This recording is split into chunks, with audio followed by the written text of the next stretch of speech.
Bonjour, je m'appelle Marie-Françoise Garcia, je suis l'enfant du demi-siècle, je suis née à Castelnaudary en Occitanie et ensuite je suis partie enseignante, institutrice dans le 93 où je me suis trouvée avec des élèves qui n'étaient absolument pas intéressés par le scolaire. Et de ce fait, même en étant débutante, je me suis créé ma propre méthode avec pour base les arts plastiques. À partir de là, tous les enfants ont manipulé, parce que je ne travaillais pas que l'aplat, je travaillais également le volume. Tous les enfants se sont régalés et à la fin de l'année, j'avais quand même des enfants qui étaient lecteurs. Donc c'était une grande satisfaction. Et puis ensuite, ma carrière s'est déroulée un peu partout en France. Et quand je suis arrivée dans le Midi, j'ai pris la direction d'une école maternelle pendant 25 ans sur Avignon.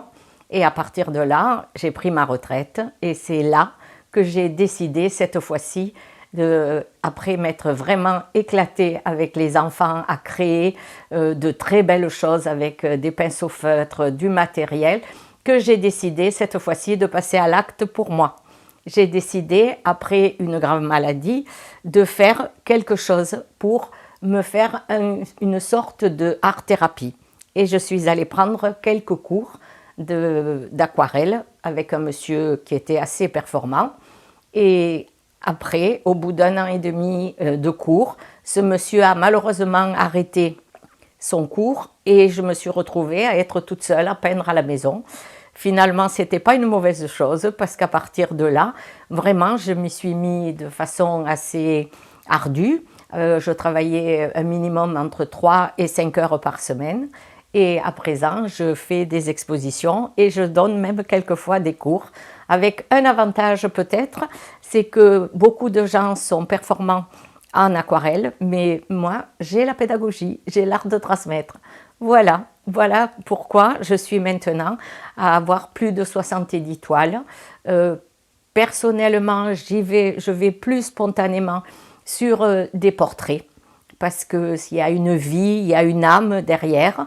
Le paysage, il y en a tellement de beaux en Provence qui sont faits par plein d'autres artistes que j'essaye de trouver des créneaux un peu différents.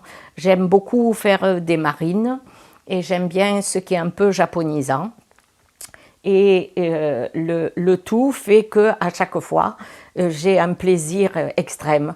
Quand je suis sur ma table avec mes pinceaux, j'oublie le quotidien, surtout en ce moment, et ça me permet de me ressourcer. Donc ma première aquarelle, je l'ai faite avec un professeur, et au bout de 3/4 d'heure, j'ai réalisé un cliché provençal, puisque j'ai peint le Mont Ventoux, le géant de Provence, alors que moi j'étais toute petite.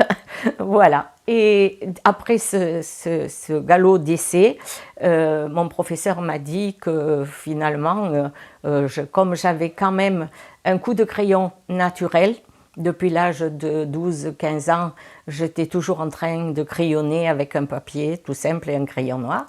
Et donc, à partir de là, il m'a dit, bon, ben, on va se lancer.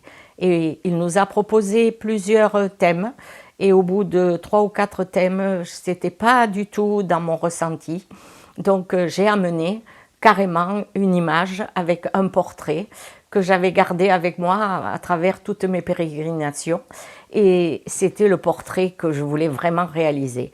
Le professeur m'a dit que j'étais peut-être pas très réaliste, avec si peu de cours, de commencer à faire un portrait, et j'ai tenu bon. J'ai fait mon portrait. Je pense que même lui m'a dit que le premier était vraiment une réussite. Alors on dit souvent aux innocents les mains pleines, mais depuis, vraiment c'est par goût que je fais des portraits, surtout des portraits de l'étranger. J'adore le voyage, la communication avec les gens. Je suis très ouverte à toutes les cultures. Donc, comme j'aime beaucoup l'étranger, j'ai beaucoup voyagé et quand je suis allée au Maroc, j'ai assisté à une fantasia où c'était la féerie des couleurs et j'ai pu faire le portrait d'un d'un cavalier avec son fusil de Fantasia. Et donc, c'était quand même un challenge parce que pour le reproduire, il n'y avait, alors qu'eux étaient souvent très colorés, celui qui m'avait attiré pour faire ma photo, c'était quelqu'un qui était tout en blanc. Et peindre quelqu'un qui est habillé de blanc sur une feuille blanche, c'est un peu compliqué. Mais je l'ai fait quand même. Et comme les fusils de Fantasia ont du laiton sculpté, le pigment aquarelle n'étant pas dans la gamme des couleurs d'un aquarelliste, je suis allée apprendre à faire de la feuille d'or et j'ai mis de la feuille d'or dans mes aquarelles. Et j'ai reproduit cette technique soit avec de la poudre d'or, soit avec les feuilles d'or classiques qui servent pour les beaux encadrements. Et donc j'ai appris une technique supplémentaire pour enrichir mes aquarelles. Alors lorsque je peins, j'ai des émotions complètement différentes parce qu'au demeurant, je suis quelqu'un de très manuel. Je fais des sculptures en bois flotté, je peins des galets, je brode, j'adore tricoter, crocheter. Mais quand je suis dans l'aquarelle, c'est une autre émotion parce que d'abord la difficulté est nettement supérieure, mais parce que j'imagine la vie de la personne qui est en photo, j'adore les rides, parce que ça veut dire qu'il y a eu une trace d'un passé qui parfois a été heureux, mais parfois a été douloureux. Et cette émotion-là me fait évader du quotidien. Quand je peins, la maison peut s'effondrer, je ne suis pas tracassée, je suis sereine. Et quand j'ai fini une toile, je l'encadre moi-même parce que je suis une jusqu'au boutiste, j'aime bien aller jusqu'au bout. Et ensuite, alors mon plaisir, c'est d'aller la photographier dans mon jardin parce que j'ai la passion des fleurs. Je fais un jardin de fleurs prioritairement bleu mauve, tout ça pour pouvoir peut-être un jour les peindre, même si les fleurs ne sont pas forcément un sujet qui m'attire pour les traduire en aquarelle.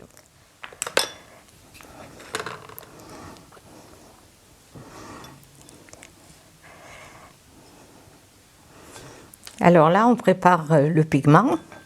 On va tester la teinte. On part toujours de la teinte la plus claire jusqu'à on peut foncer petit à petit. L'inverse n'est pas possible.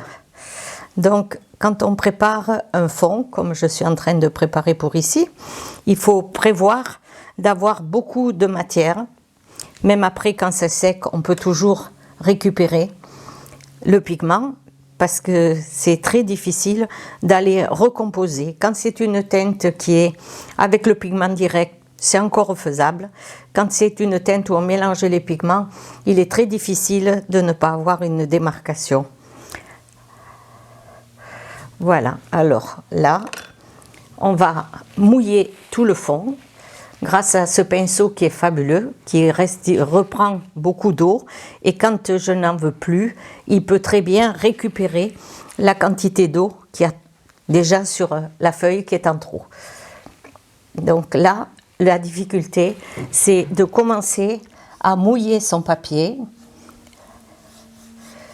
suffisamment pour que le pigment puisse s'étaler,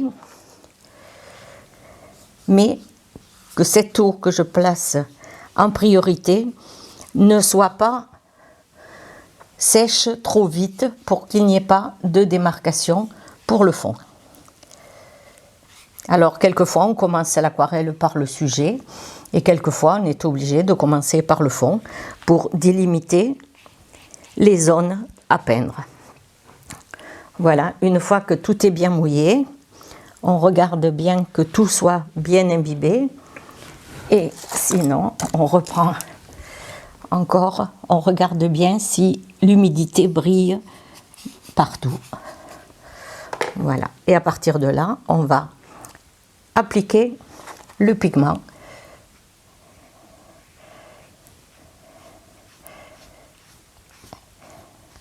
Et c'est l'eau qu'on a placée prioritairement sur la feuille qui va être le transport du pigment.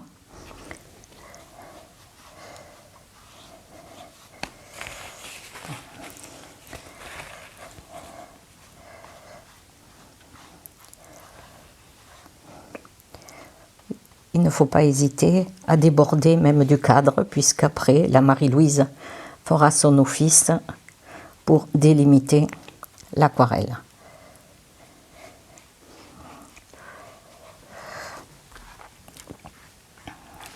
Voilà, donc on va passer à l'autre côté. Alors il faut faire attention que là, le papier étant en train de gondoler, on met quelquefois des petits poids pour tenir le papier à plat, pour que le pigment n'aille pas s'échouer en bordure. Et on repeint l'autre côté du fond.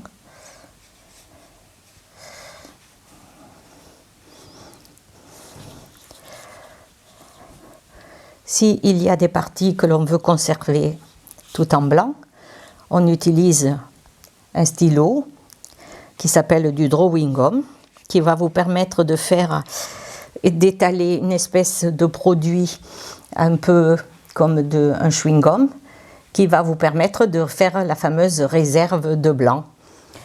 C'est plus on peint à l'aquarelle, moins on fait la réserve avec ce produit-là, parce qu'on arrive petit à petit à gérer justement les réserves de blanc. Et de l'autre côté, on fait toujours avec une teinte claire. C'est pas sûr que cette teinte sera conservée jusqu'à la fin. Une fois que l'indienne et les plumes auront été peintes, il se peut que pour remettre en valeur l'expression du visage, on refonce le fond.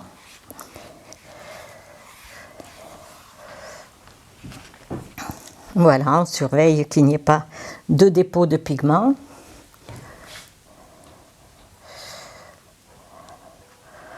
Voilà, là on va être obligé de laisser sécher un petit peu pour qu'on puisse ensuite passer au détail des premières couleurs.